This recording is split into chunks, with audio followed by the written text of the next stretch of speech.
Panginoon dahil magaling na po yung anak ko. Halos po, kung hindi pa po talaga siya gumaling ngayon, mag-iisang buwan na po siyang may sakit. Napacheck up na po namin, okay naman po yung baga niya.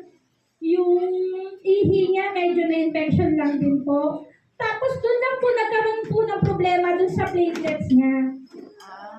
Opo, kaya pabalik-balik po. Ngayon, sabi ng lola niya, pag yan hindi pa rin gumaling, sabi niya ganyan, itakbo na daw po namin. I-admit na kasi pabalik-balik po yung lagnat. Talaga mahina po siya. Ngayon po, pinag-pray ko talaga kay Lord na huwag po siyang may admit. Yun, sabi ko, Lord, isinusuko ko na po sa inyo yung kagalingan ng anak ko.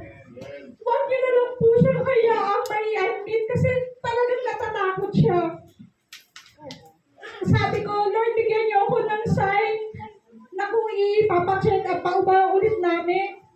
Talagang umiyak po ako kay Lord. Sabi ko, maawa na po kayo sa anak ko. Lord, pakinggan mo yung dasal ko na pagalingin yung anak ko. Sabi ko ganyan, kung ako man po o kami man po mag-asawa nagkakasala sa inyo, tulungan niyo lang po yung anak ko.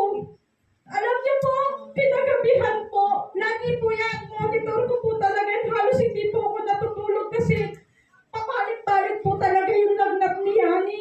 Sabi ko, anak, may lagnat ka na naman. Sabi ko, ano bang nangyayari sa'yo? Nung mula po nang pinag-pray ko ng gabi yung anak ko na pagalingin na talaga siya. Thanks God. Pinakinggan niyo po yung prayer ko. Nakapat na araw na po siya, hindi na po nilalagnat. Tapos tuloy-tuloy na po yung kain po niya.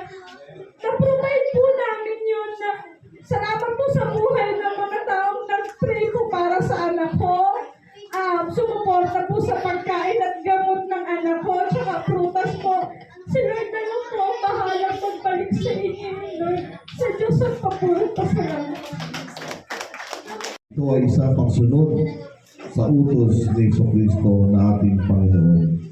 Hindi nito napapatawad ang ating mga kasalanan, subalit sinasalamin nito ang bagong tipan ng pagkikipag-ugnayan natin sa Diyos sa magitan ng Mount Calvary.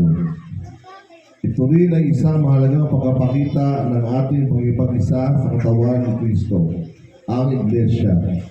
Ang babala ni Apostol Pablo ay nagsisilbing paalala sa atin ng hapag ng Panginoon na isang gawain pinag-iisa, hindi pinagabahagi ang mga mananampalataya kay Kristo.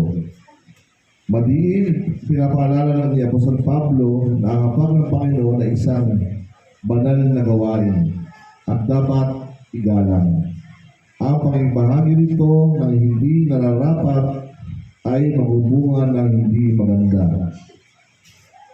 Ang hindi maganda. Ang hindi